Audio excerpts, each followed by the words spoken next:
Hi there again, everybody. So in this video, we're going to talk about linear, homogeneous, constant coefficient differential equations. So they're going to be differential equations with constant coefficients, and we're going to actually be able to deduce what the solutions will look like. All right. In the previous videos, I gave you solutions, and you verified that yes, they were, and then we put them together to make a more general solution. Here, we're actually going to find those solutions, so you'll be able to do everything from the ground up. But we're going to do this by starting with differential equations with constant coefficients. All right, we always work our way up from the simplest, and then make things gradually more complicated as we go. Always a good idea when you're working on a math problem. Simplify it down to its most basics. Make sure you can do that first before you dive in and go on the more complicated road. So let's go ahead and take a look here. So we're going to talk about linear differential equations of second order with constant coefficients. All right, linear differential equations of second order, all right, with constant coefficients.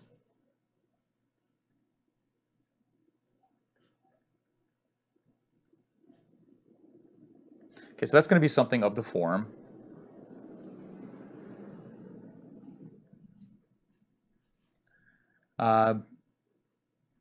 something like this. Okay, so before, when we were looking at these, we had functions of x here, but now they're constant. So no more functions of x, they're just constants. A, B, and C are just constants. We're going to start by, as we usually do, let's simplify it even more. Let's make sure we can handle the simplest situation where this function on the right-hand side is 0. So in other words, we're going to be looking at the homogeneous case. Okay, so homogeneous case. And that means f of x is identically 0. And again, the triple equals means it's 0 for all x, not just for some x. Okay, so so if we want to get started at this, the first thing we're going to do is just make an observation. All right, let me just throw this at you. Okay,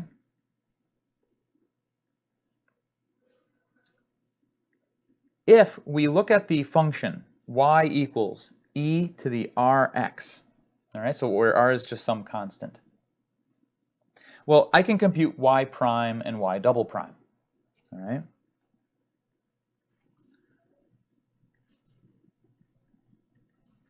Okay, we can go ahead and compute these. Y prime is just r times e to the rx, and y double prime is r squared e to the rx, okay?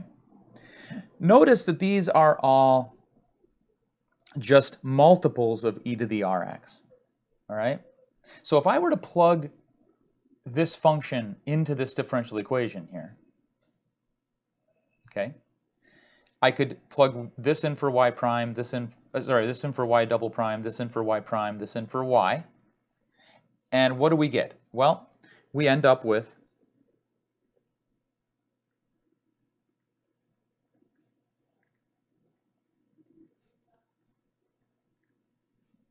now remember, it's the homogeneous case, so the right-hand side is 0. Notice that because all of these are multiples of e to the rx, I can factor out the e to the rx, or even better, divide both sides by e to the rx. E to the rx is guaranteed to be a non-zero quantity. You can't raise e to a power and get 0. So that means we're allowed to divide through both sides of the equation by that thing. And so our differential equation, so when we plug these values in for y, we get this. We get a polynomial equation, a polynomial in R, all right? This is called the characteristic polynomial here, this thing on the left-hand side, the characteristic polynomial, okay? And this equation is called the characteristic equation. Right? That's called the characteristic equation. I'll just abbreviate it. I don't really have room there. Okay? All right. Well, what can we do with that polynomial? Well, if I can find the values of r that make this equation true, Those are the values of r that will make this guy, let me focus this a little bit better, will make this guy into a solution. Because when I plug it in, it made the equation true. So I can get a solution, I can find the r that will make this a solution just by finding the roots of my characteristic polynomial, solving my characteristic equation. Okay? But you know that when you solve a quadratic equation, there are three cases that you have to deal with, right? So let's look at these three cases. Case 1. Case 1 is what happens when the discriminant is positive. So if b squared minus 4ac is positive, that means you have two real roots, right?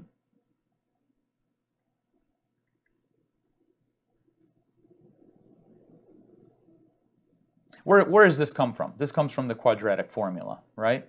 What I'm doing here, let me just do it on the side. If I were to write down the solution to this, we know it's r equals negative b plus or minus the square root of b squared minus 4ac, there it is, divided by 2a, right?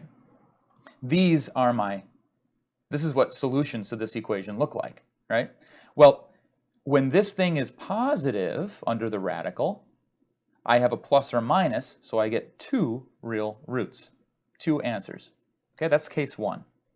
Case 2 is when b squared minus 4ac equals 0. Well, if that is equal to 0, well then this whole thing is just gone, so I just have one answer. The answer is r equals minus b over 2a. So I only have one root, but we call that a repeated root, all right? So that's one repeated root. Okay? And case 3 is when, you guessed it, b squared minus 4ac is, what's the other possibility? It's negative. What happens when what's under the square root is a negative? Well, that means we have complex solutions. And they always come in pairs. You're going to have two complex roots. Those are the three cases we're going to deal with. So in this video, I'm going to look at case 1, and then we'll save case 2 and case 3 for the next video. Okay? So let's go ahead and look at an example of case 1, where we have two real roots. So here we go. I'm going to write down a differential equation. Okay? So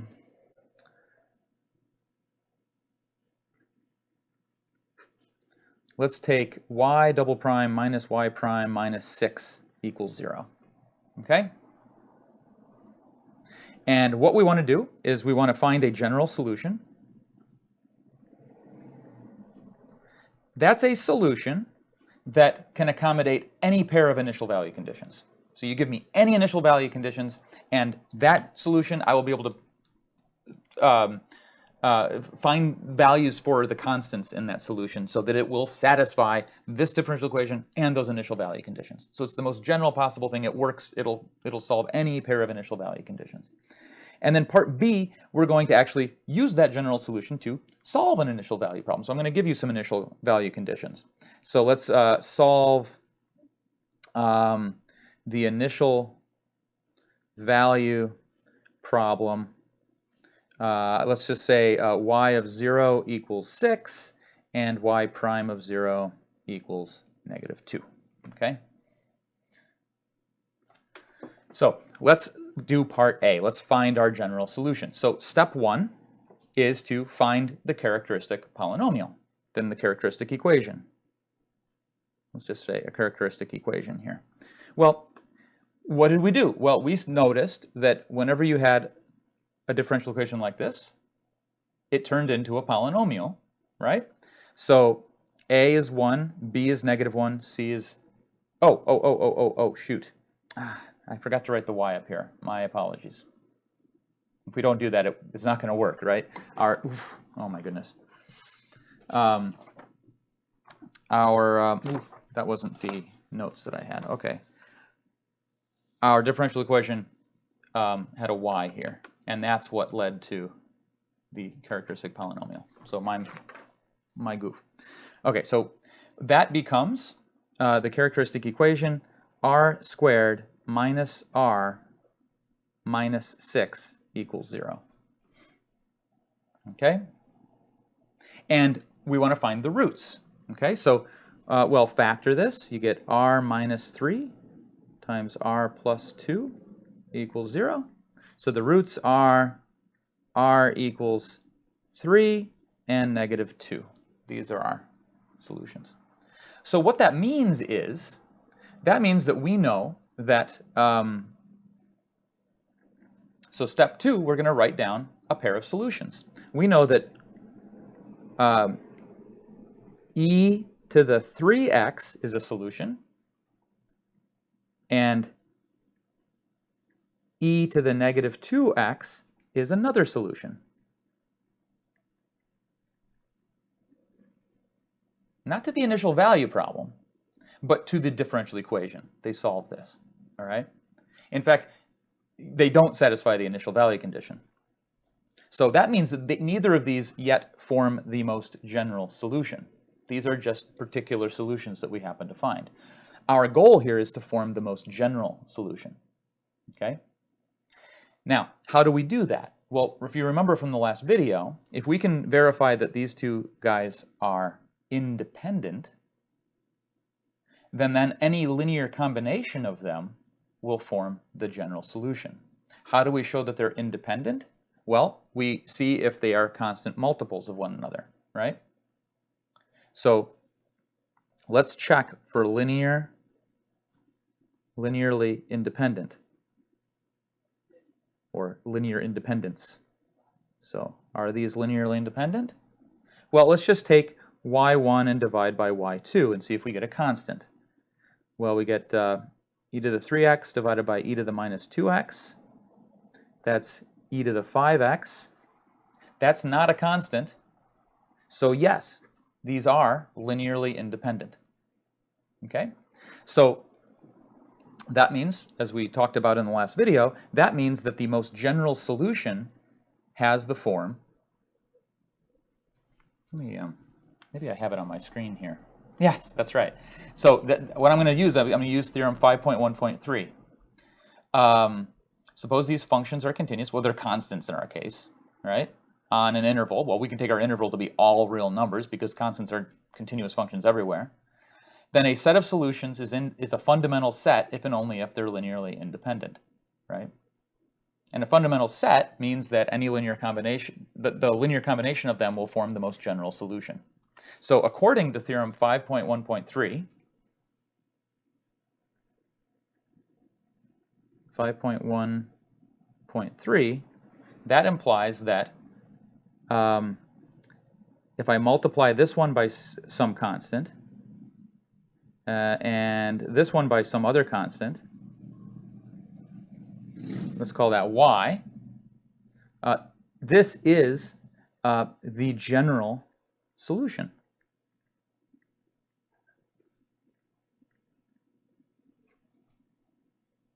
All right. So we've answered the problem. We were asked to find a general solution.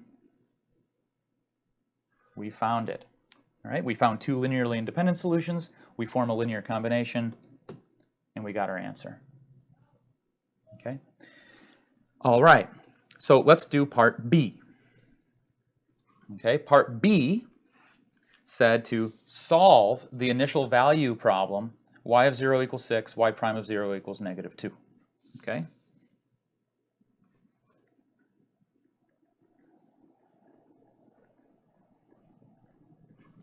Well, okay, well, let's use this, see if we can get those values of these constants that will make this work. Well, y of 0 equals 6. What does that give us? Well, y is 6, so on the left-hand side I'm going to have a 6. C1 times e to the 3 times 0, well, that's just C1, plus C2 times e to the negative 2 times 0, well, that's just C2. So this, together with our initial condition, gives us this differential equation. All right, I don't know if you can hear that. I got a motorcycle rally going on outside. They will zoom away. Sounds like they're going away. Okay, so what about our other initial condition? Well, for this, we need to see what y prime is, right? So we compute y prime. That's 3c1 e to the 3x minus 2c2 e to the negative 2x, right? And now we'll use this to get another equation. Well, it's equal to negative 2, right? And when I plug in 0, the e part is gone, so I just get 3c1 minus 2c2. So I have a system of equations, 2 equations and 2 unknowns, right?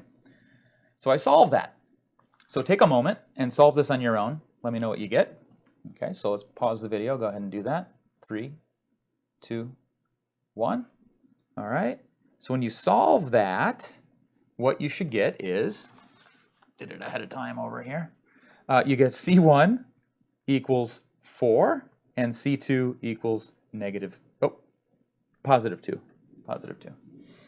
Okay, so there's our particular solution that solves these initial value conditions. So I'm going to put 4 in place of C1, 2 in place of C2. Got too many things to pay attention to over here. Can't even speak right. Okay, so this no, I did something wrong here. Maybe I got them backwards. Yeah, I got these backwards. It's always good to check, right? I was just double checking. I was differentiating this and seeing if it worked. It looks like C1 equals 2 and C2 equals 4. Those will solve this, right? Because now I got 3 times 2 minus 2 times 4. So I should have written 2 e to the 3x plus 4 e to the minus 2x. That's my particular solution for those initial conditions. Okay? Okay. All right, so that's it for this video. What we're going to do in the next video is we're going to look at those other 2 cases. All right, and those give us some more interesting things to deal with. All right, so I'll see you in that video.